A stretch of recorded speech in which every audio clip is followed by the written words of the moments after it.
welcome back to the No Morning Show. In today's The Spotlight, as Roca said, the president of the San Juan Business Association, Jason Roach. Good morning to you, Jason. Hi, great morning.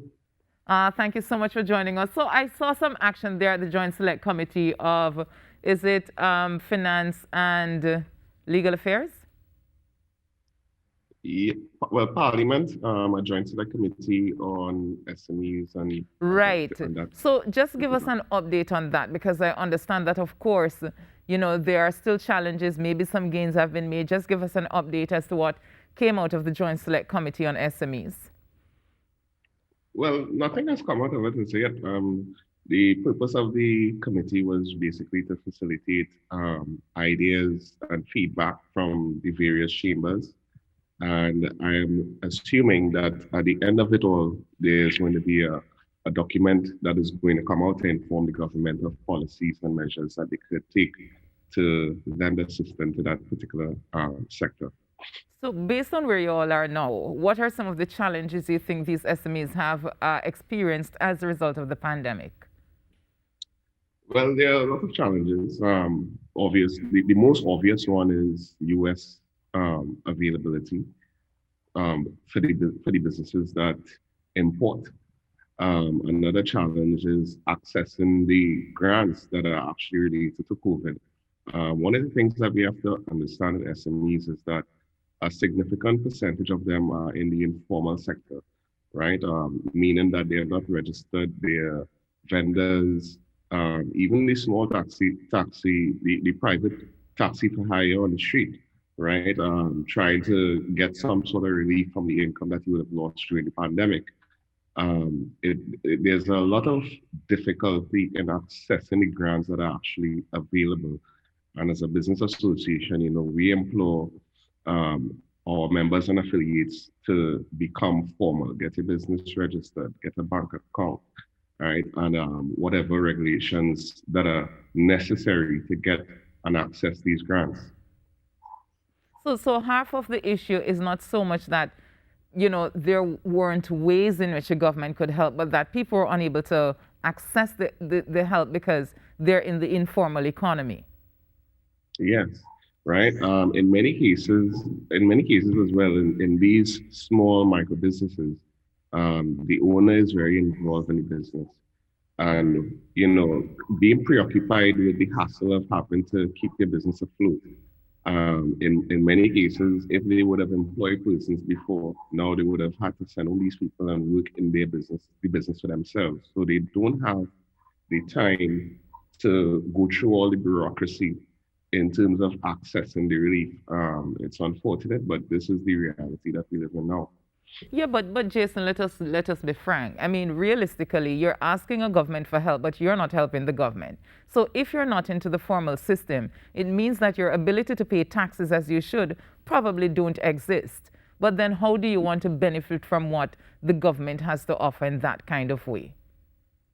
Right, and this is why we are employing that. This is why we are employing the business sector in terms of the small and micro businesses to get into the formal sector, get your business registered so that they could access these grants. Other than that, I mean, the only thing you can really depend on in terms of survival is innovation. You have to be creative and come up with new ways in terms of keeping afloat. But being a part of the informal sector, you know, there are businesses that are going to let's say the issue of foreign currency. This is where the black market for foreign currency is thriving because people have to come up with creative ways to try to get their business afloat. So it's really to leave the status quo as it is. It really isn't benefiting the government. It isn't benefiting the population. And you know, so that is why my message this morning is to implore the businesses to get into the formal sector, get your paperwork in order so that you can access some of these grants. And we are here to lend assistance to explain and walk them through the process. Why do you think we have this, and I'm going to use the word proliferation of small and micro enterprises that, you know, kind of shy away from being in the formal economy? What do you think the catch is or the attraction is? I don't think it's really an attraction. For the most part of it, entrepreneurs, or if it is you love what it is you do and you really want to get into business, that's one perspective. But in many perspectives, in the micro sector at least, a lot of people get into business because they have to find a way to fill the shortfall that they have in their personal finance, right? And from that perspective, you really have to try to maneuver in such a way to generate income to get your bills paid. So I really don't think it's an incentive or disincentive per se. It's just the reality. So then maybe the question should be from me is, what about the formal economy that keeps them away? Is it the amount of taxes that they have to pay? Because I mean, there are advantages, if you ask me, when you get the VAT returns and that kind of stuff, providing Mm. the government can pay them on time. But, But what do you think keeps them from the formal economy? well, if it is you're talking about VAT returns, right, at the level at which some of these businesses operate, they don't meet the threshold to actually qualify for VAT, right? So the main thing for them would be to get a bank account to get a business registered.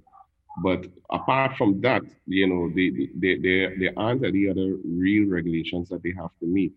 So to say that it is not an incentive to get into the formal sector, I think it's really time. A lot of people they start off their businesses from the perspective of an entrepreneur as you're trying something, you're testing it out. And because of that, they don't really start off by trying to meet all the requirements of actually having a legitimate business. You're still trying to test the waters to survive. As time progresses and you do well, right? Then businesses would look to scale up. They would look for loans and financing to get their operational maybe into a brick and mortar space. Some of them start off as a brick and mortar, but it's a progress. It's a progression. But so when we look at the pandemic and where SMEs are, what do you think are some of the lessons we can take away? Whether it's, to treat with getting them into the formal system or to find ways to ensure that they're regularized, if that's the word to use. What do you think we need to change? Um, I think some incentives could work, right, in terms of encouraging people to get into entrepreneurship and business. But apart from that, if it is you're flying under the radar and you're informal, you're really putting yourself at a disadvantage. Just for one simple issue. In terms of opening a bank account, right? One of the requirements of opening a bank account, you need to have a utility bill, you need to have a proof of address. Some of these people, some of these business owners, they may not have these things due to their personal circumstances. So everything's a progression. But that is where agencies like our business association comes into play. We are here to lend advice and walk them through. Once they come to us, and we are free to give that advice. But outside of that, I really can't see there's any much more that can be done. There are obvious incentives that are there right now, but the issue is, do I go into the formal sector to exploit these opportunities? Well, I know it's an association, but like, how do you, get that kind of relationship, build that kind of relationship with these small SMEs that are in the informal sector? So, probably kind of show them the way to say, okay, these are the things that you can do, and if you're here, these are the things that you can access. Well, one of the ways is opening up dialogue, having conversations. As a business association, we have to be in tune with our membership, walking the ground, understanding what challenges they face, and also explaining to them any opportunities that may exist that they could take advantage of that they may not have considered. This is something that we do on a day-to-day and week-by-week basis, and we are willing to work with any one in our jurisdiction that need help and assistance in terms of getting advice in how do you enter the formal sector. And from a overall perspective, we would advocate the government to continue with its initiatives, whether it be grants and or even taking a hard look at the financial sector in terms of how do we ensure that when it is the banks get their US allocation, how does that reach the SMEs more significantly? So that is what it is we would work on, and that is the relationship that we want to have with them. And here is a part of the problem again, because we're talking about the allocation of a forex, and we know that there are shortages in the system already.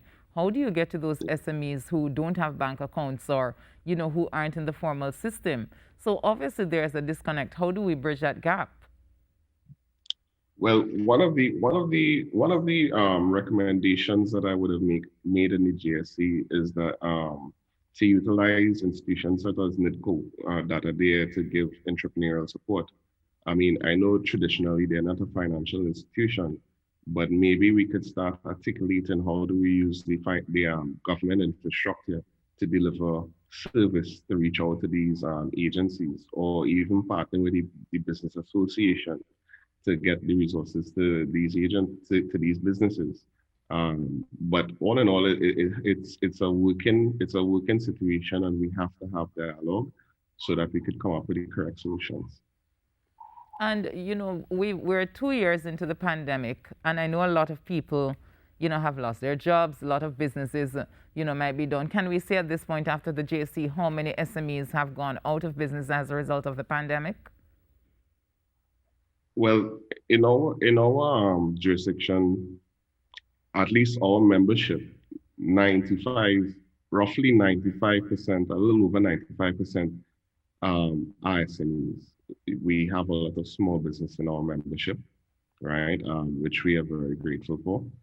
But what we have observed during the course of the pandemic is that we are seeing a 5% drop off in terms of persons that would have been in business that would have had to come out of business for one reason or the other. Maybe they couldn't meet their rent, maybe they couldn't pay their lease, or they had other financial obligations that caused them to look for other ways of covering their personal debt.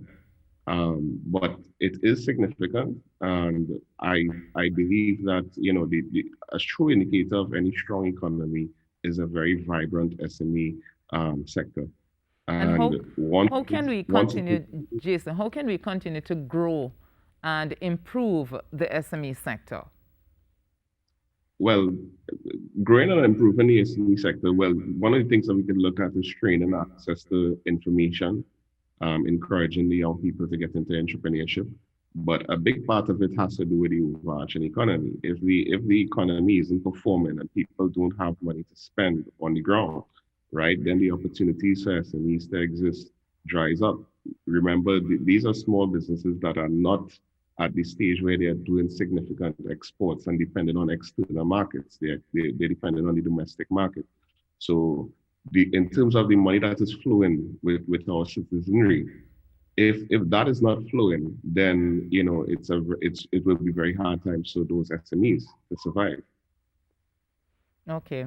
All right, Jason, we're looking forward to the recommendations that was given to the government, what's going to come out of that, and what systems are going to put in place to ensure that we can continue seeing the vibrancy behind the SME sector.